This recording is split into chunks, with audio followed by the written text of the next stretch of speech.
The truck slams into the bull. 2 tons of steel meet 2,000 pounds of living flesh. Everyone screams. The driver didn't see Miguel crouched behind the vehicle. Nobody could reach him in time. The rejected bull, the animal breeders called worthless, unsuitable, destined for slaughter, was the only one close enough to act.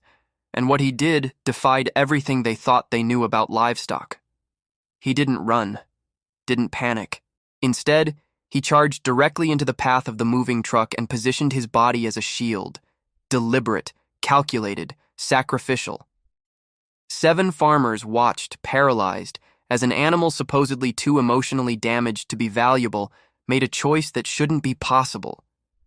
But how did this rejected bull even arrive at this farm? A wrong turn, a driver's mistake. And when they discovered who this bull really was and why he'd been marked for death, it exposed a truth about worthiness, intelligence, and love that would change an entire industry. This is the story of Destino, and it started with the wrong delivery to the right place. The mistake happened at 4:47 a.m. on Route 68, 30 miles outside Bakersfield, California, when Tyler Nash, a livestock transport driver with 12 years of experience and a perfect safety record, made a left turn instead of a right. He'd been driving for 11 hours straight, fueled by truck stop coffee and the rhythm of highway lines, hauling 6 bulls from a breeding auction in Sacramento to various destinations across the Central Valley. 5 bulls were going to working ranches, high-value animals with documented pedigrees and promising genetics. The 6th bull was different. Bull number 6, tag ID reading simply Reject No 447, was headed to Clearwater Processing, a slaughterhouse that handled livestock deemed unsuitable for breeding or production. He was a 3-year-old Hereford Angus cross with no distinguishing features, no champion bloodlines, and a file marked with a single damning word: unsuitable. The rejection had come from Harrison Creek Farms, one of California's premier breeding operations. Their assessment was clinical and final. Animal shows no breeding value, temperament unpredictable, physical conformation adequate but unremarkable. Recommend immediate liquidation. Tyler had transported hundreds of rejected animals to processing facilities. It was the part of the job nobody talked about but everyone understood. Not every animal made the cut. Some were born to be champions. Others were born to become hamburger. But at 4:47 a.m., exhausted and distracted by a text from his ex-wife about missed child support, Tyler glanced at his GPS and took the wrong exit. Instead of continuing to Clearwater Processing, he turned onto County Road 42, heading toward Mendoza Family Farm, a small, struggling operation that was supposed to receive bull number 3, a valuable breeding animal that had already been dropped off 2 hours earlier. Tyler didn't realize his mistake for another 40 minutes. By then, he was pulling into the gravel driveway of Mendoza Farm, the sun just beginning to paint the eastern sky orange and gold. The farm was modest: 80 acres of pasture and crops, a weathered barn, a house that had seen better decades, equipment that ran on prayer and duct tape.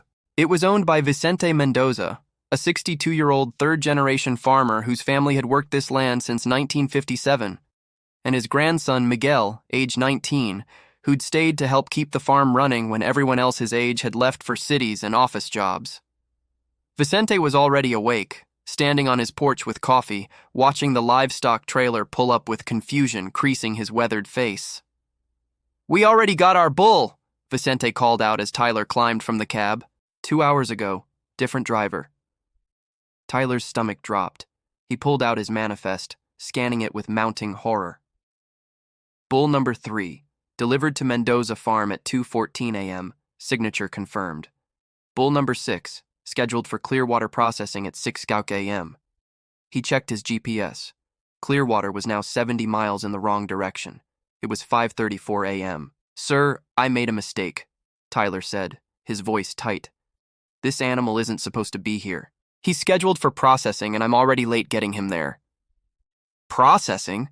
Miguel had emerged from the barn, a young man with his grandfather's eyes and the exhaustion of someone trying to save something dying. "You mean slaughter?" "Yes. This is a rejected animal. He's got no breeding value, no production value. I need to get him to Clearwater before—" "Before what?" Vicente interrupted, walking down from the porch. "Before they kill him for being born wrong?" Tyler didn't have time for philosophy. His company would fine him for missing a delivery window. The processing facility would charge penalties for schedule disruptions. He'd already received 2 warnings this year. One more mistake and he'd lose his CDL, his livelihood, everything. "I'm sorry, but I need to reload him and go. Now." He opened the trailer gate, preparing to guide the bull back inside. The other 5 animals had been calm, docile, easy to manage. But when Tyler looked at Reject Number 447, something made him hesitate.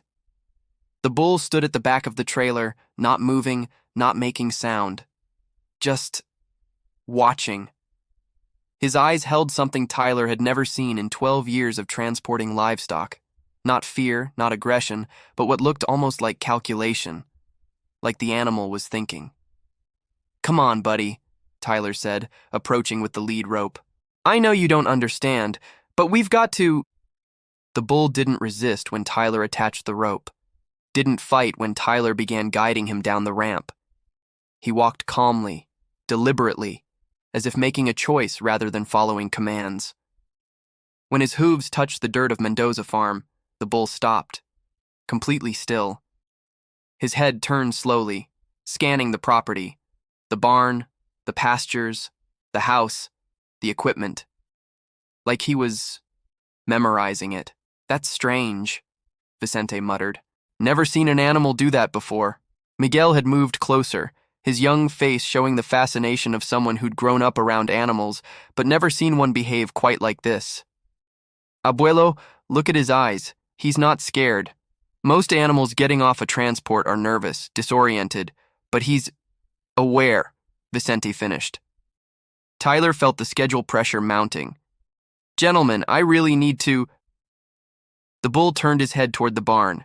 Then, without warning, he began walking, not pulling against the rope, not fighting Tyler's hold, just walking with purpose, pulling Tyler along as if he'd decided where he wanted to go. "Hey! No, we're not—" Tyler tried to stop him, but the bull's momentum was undeniable. 2,000 pounds moving with gentle but absolute determination. The bull walked straight to the barn, stopped at the entrance, lowered his head and made a sound, low, resonant, almost like a call. And from inside the barn came an answer. A small brown cow, elderly, arthritic, kept past her productive years because Vicente couldn't bring himself to sell her, emerged into the early morning light. She was 23 years old, had been on this farm since Vicente's son had brought her home as a calf 4 decades ago. The moment she saw the bull, her entire demeanor changed. She made a sound Tyler had never heard a cow make. Recognition, joy, something approaching a cry of reunion. The bull responded with the same sound. They touched noses through the fence. "What the hell?" Miguel breathed. Vicente's face had gone pale. "That's not possible. Clara hasn't seen another animal from her original herd in 20 years. We bought her from Harrison Creek Farms when my son was 10 years old. She was the only survivor after—" He stopped mid-sentence, staring at the bull with dawning comprehension. "Tyler," Vicente said slowly, "where did you say this bull came from?" "Harrison Creek Farms. He's a reject from their breeding program scheduled for Harrison Creek." Vicente's voice was barely a whisper. "That's where Clara came from. That's where—" He looked at the bull with wonder and something like awe. "How old is he?" Tyler checked his manifest. 3 years. Born February 2021. "Clara's last calf," Vicente said, his eyes wet. "She had a difficult birth at Harrison Creek before we bought her. The calf was weak, struggled to nurse. Harrison Creek told us they'd euthanized him because he wasn't worth the vet bills. But they didn't. They kept him, raised him, and when he didn't meet their standards, they rejected him," Miguel finished. "Marked him for slaughter." Tyler stood frozen, the rope slack in his hand, watching mother and son, separated for 3 years, reunited by a wrong turn on a dark highway, communicating in a language older than words. The bull turned his head to look at Tyler, and in that moment, Tyler understood with absolute certainty that this animal had known. Somehow, impossibly, when his hooves had touched the dirt of Mendoza Farm, he'd recognized it. Recognized the smell, the feel, the presence of his mother. A rejected bull, destined for death, had been delivered by pure accident to the one place on earth where he belonged. Vicente looked at Tyler with quiet intensity. How much time before you have to deliver him to the slaughterhouse? Tyler checked his watch. 45 minutes. But I'm already late, so... How much would it cost to buy him? Right now, cash. Tyler's mind raced through regulations, protocols, company policies. I can't sell him. He belongs to Harrison Creek Farms until he's processed. After that, he's just meat. You'd have to contact... I'm calling Harrison Creek right now, Miguel said, already pulling out his phone. We're buying him. Whatever they want. Miguel, we don't have money for, Vicente started. We'll find it. We'll sell something, mortgage something, I don't care. But we're not letting them kill Clara's son. Tyler watched the reunion continuing at the fence. Mother and son, found against all odds, saved by a driver's mistake, and 45 minutes of borrowed time. He thought about his ex-wife, his missed payments, his warnings at work.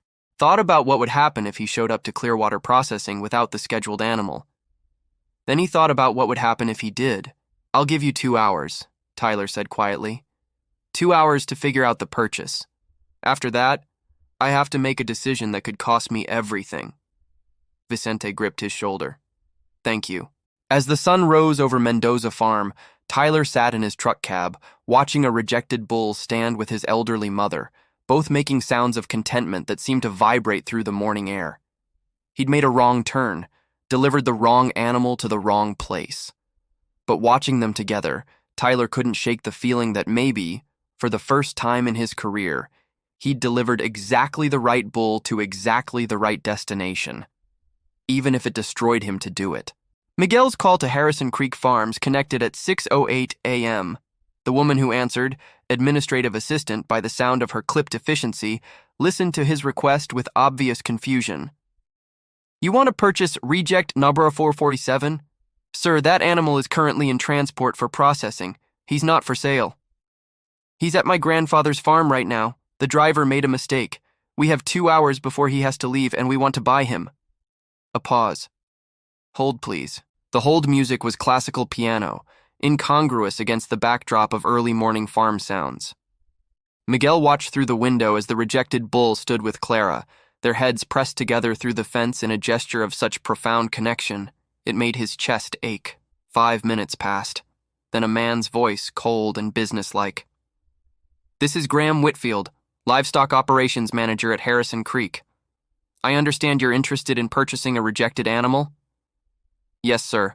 Reject D447. I know which animal you're referring to.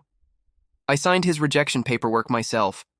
May I ask why you'd want to purchase livestock we've deemed unsuitable for any productive purpose? Miguel felt anger flash through him.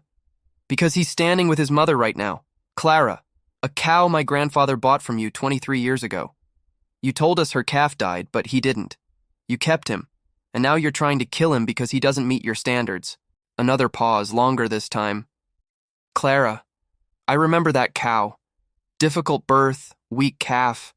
We told your grandfather we'd euthanize the calf because we assumed we would.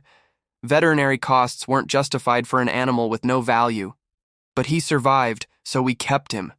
Until it became clear he'd never be profitable. What was wrong with him? Nothing medically. His genetics are adequate, his health is fine. But he's skittish. Doesn't respond well to standard handling techniques, shows signs of... Whitfield stopped himself. Shows signs of what? Attachment issues. He bonded too strongly with his mother before weaning. When we separated them, he became difficult to manage. Refused to integrate with other bulls, showed depressive behaviors. In short, Mr. Mendoza, he's emotionally unstable, not suitable for breeding, too problematic for production. He's a liability. Miguel looked at the bull through the window, the animal standing peacefully with the mother he'd been torn from 3 years ago. You broke him by taking him away from her too early.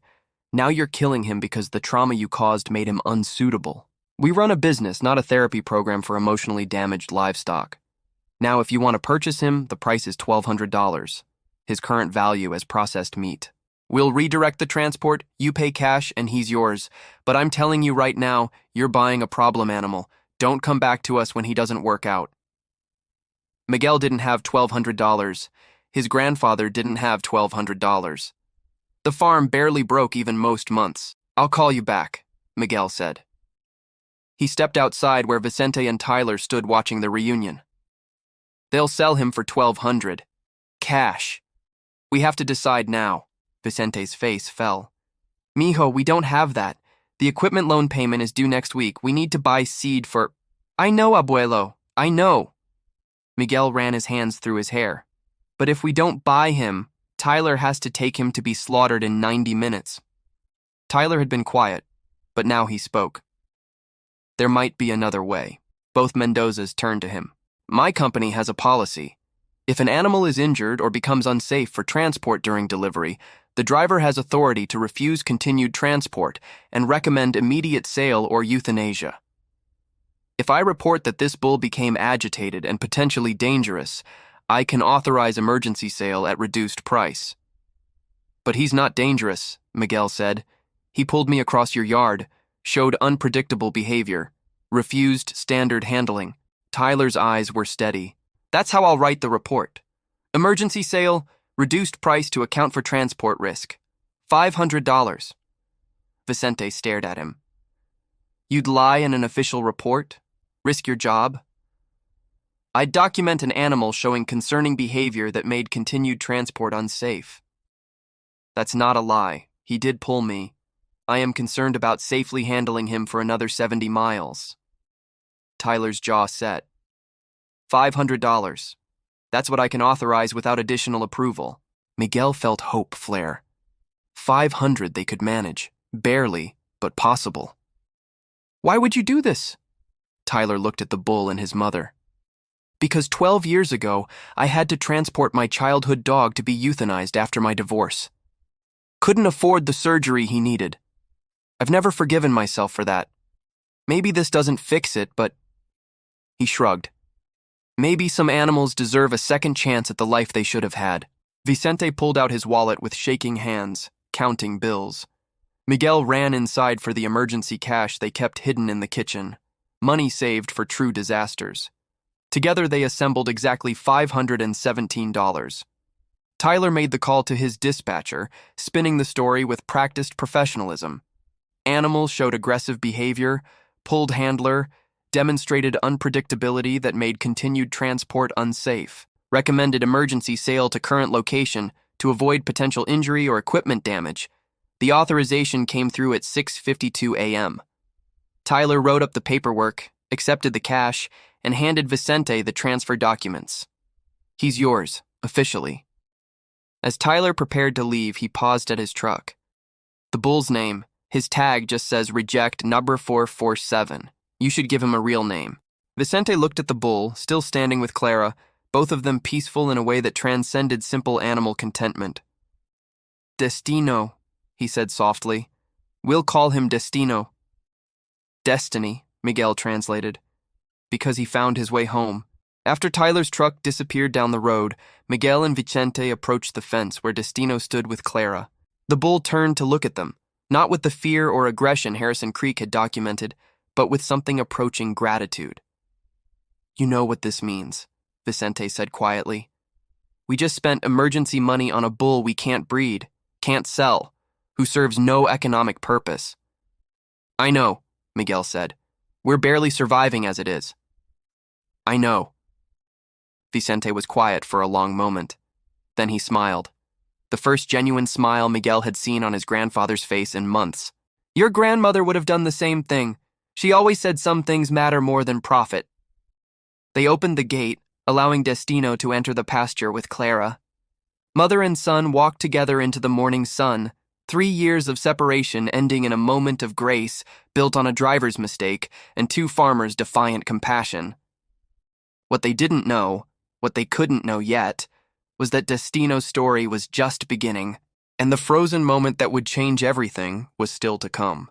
3 weeks after Destino arrived, the morning routine at Mendoza Farm changed forever. Miguel was in the barn at 5:30 a.m. preparing feed when he heard it, a sound that made his blood freeze. Clara's distress call, high-pitched, desperate, repeating. He ran outside to find the elderly cow on her side in the pasture, legs thrashing, bloat, the deadly condition where gas builds in the stomach, cutting off breathing. Miguel had seen it kill cattle in hours if not treated immediately. "Abuelo!" Miguel shouted toward the house, already running for the veterinary kit. But Vicente was in town, wouldn't be back for an hour. Miguel was alone with a dying cow and no experience treating bloat. He needed to puncture the rumen to release the gas. A delicate, dangerous procedure. One wrong move could kill her. His hands shook as he prepared the trocar, a large needle designed to pierce the stomach wall. Clara was thrashing harder now, eyes rolling in panic. Then Destino appeared. The bull walked directly to his mother and did something Miguel had never witnessed. He positioned his massive body against Clara's thrashing legs, using his weight to gently but firmly hold her still. Then he lowered his head and made a sound, deep, resonant, calming. Clara stopped thrashing. Her eyes focused on her son. She went completely still, as if understanding that the humans trying to help needed her cooperation.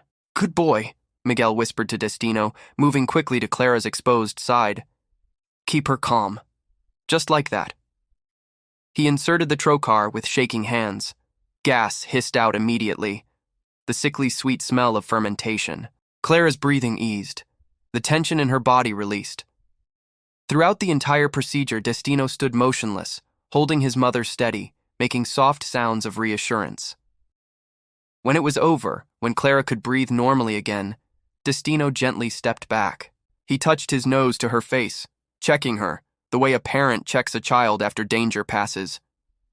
Miguel sat in the dirt, adrenaline crashing, and watched Destino care for his mother with a tenderness that defied everything Harrison Creek had said about him being unsuitable. When Vicente returned and Miguel told him what happened, his grandfather was quiet for a long time. "That bull knew what to do," Vicente finally said. "Knew she needed to be still. Knew his presence would calm her. That's not just instinct, that's intelligence." Word spread through the farming community quickly. A rejected bull had helped save his mother's life through behavior no one had trained him for. Neighbors who'd initially mocked the Mendozas for wasting money on a useless animal started asking to see Destino.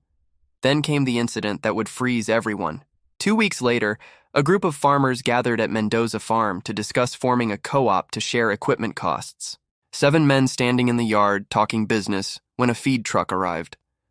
The driver, new, inexperienced, backed up too fast, didn't see Miguel crouched behind the truck checking a tire.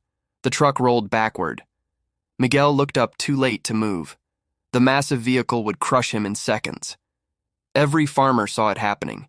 Every man shouted warnings. Nobody could reach Miguel in time. Except Destino. The bull charged from the pasture, not with aggression but with purpose. He positioned his body between Miguel and the truck, his massive shoulder taking the impact meant for the young man. The truck slammed into Destino's side. 2,000 pounds of bull absorbed 2 tons of moving steel. The impact drove him backward 3 feet, but he held his ground, his body a living shield. The truck stopped. Miguel scrambled away, unharmed. Destino stood for a moment longer, then collapsed. Every farmer stood frozen, unable to process what they'd just witnessed. A bull, supposedly emotionally damaged and worthless, had deliberately put himself in mortal danger to save a human. "Nobody move!" Vicente's voice broke the shock. "Someone call the vet! Now!" As they waited for emergency help, Destino lay breathing heavily, clearly in pain, but alive. Miguel knelt beside him, tears streaming down his face. "Why?" he whispered. "Why would you do that?" Destino turned his head and touched his nose to Miguel's hand. The same gentle gesture he'd made with Clara. The vet arrived and examined him. Bruised ribs, muscle trauma, but miraculously, nothing broken. He positioned himself perfectly, she said in wonder. Took the impact at the exact angle to avoid internal damage. It's like he calculated it. The farmers who'd witnessed it stood in stunned silence. One finally spoke. "That bull just saved Miguel's life, knowingly, deliberately." Another nodded slowly. "Harrison Creek called him unsuitable, said he had no value." "They were wrong," Vicente said quietly. "They were looking at the wrong things." The story of Destino, The rejected bull who arrived by mistake and saved a life through impossible courage spread beyond the farming community. News stations called. Veterinary behaviorists wanted to study him. But at Mendoza Farm, things returned to normal. Destino healed, returned to his routine with Clara, and continued being exactly what he'd always been. Worthy of the life chance had finally given him. The frozen moment those farmers experienced, watching a worthless animal choose sacrifice over self-preservation, changed how they saw not just Destino, but every animal they'd ever labeled unsuitable. Sometimes value hides in places we refuse to look. Sometimes destiny arrives in the wrong truck to the right place. And sometimes the rejected become heroes, simply by being given the chance to show who they truly are. 6 months after Destino saved Miguel's life, Harrison Creek Farms called again. Graham Whitfield's voice carried a different tone this time, less cold, more uncertain. "Mr. Mendoza, I'm calling about the bull you purchased. Destino, I believe you named him." "What about him?"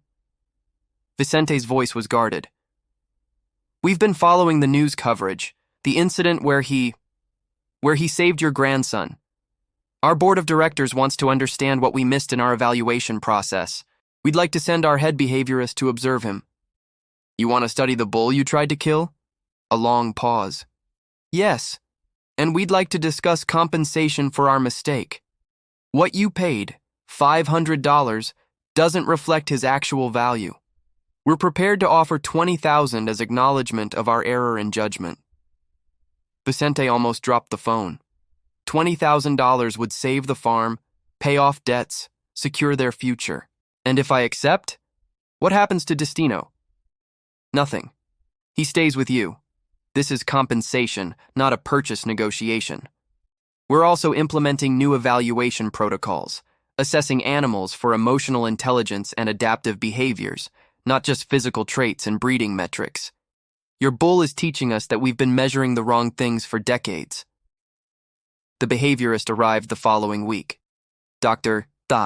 Sarah Vance, who spent 3 days observing Destino's interactions with Clara, with Miguel, with the other animals on the farm.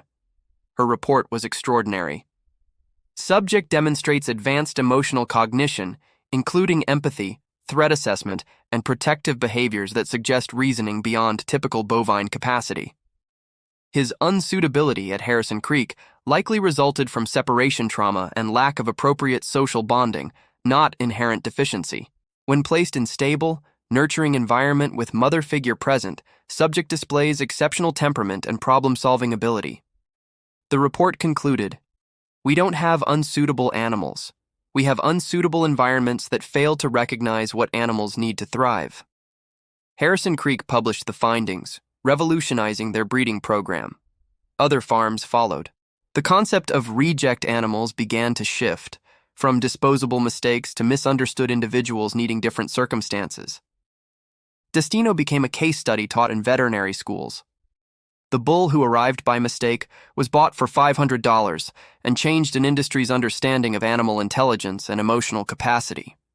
But at Mendoza Farm, he remained simply Destino, Clara's son, Miguel's friend, Vicente's reminder that some mistakes are actually miracles in disguise. Tyler Nash, the driver who made the wrong turn, received a company commendation instead of termination. His error had saved a life and sparked industry-wide reform. His boss told him, "Sometimes the best things we do are the things we didn't plan." 1 year after Destino's arrival, Miguel stood with his grandfather watching the bull graze peacefully with Clara in the morning light. "We almost didn't buy him," Miguel said. "Almost let Tyler take him to slaughter, but we did buy him," Vicente replied. "Because your grandmother taught me that the heart knows things the head can't calculate. Profit isn't always measured in dollars." Miguel smiled. She would have loved him. She would have made the same choice we did, broke, desperate, but choosing compassion anyway. Vicente put his arm around his grandson. "That's the legacy that matters. Not the land or the equipment or the bank balance. The choice to see value where others see waste." Destino raised his head as if listening. Then he walked over to the fence, touched his nose to Miguel's hand, the gesture of trust and connection that had become his signature.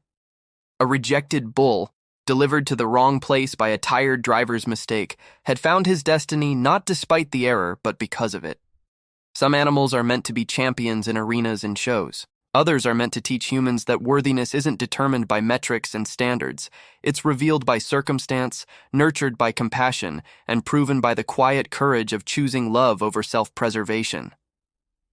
Destino was never unsuitable. He was just waiting for the right place to show the world who he'd always been. And when chance, dressed as a wrong turn on a dark highway, finally delivered him home, he became exactly what he was meant to be. Proof that mistakes can be miracles, that rejected can become revered, and that sometimes the greatest value lies in the souls everyone else discards.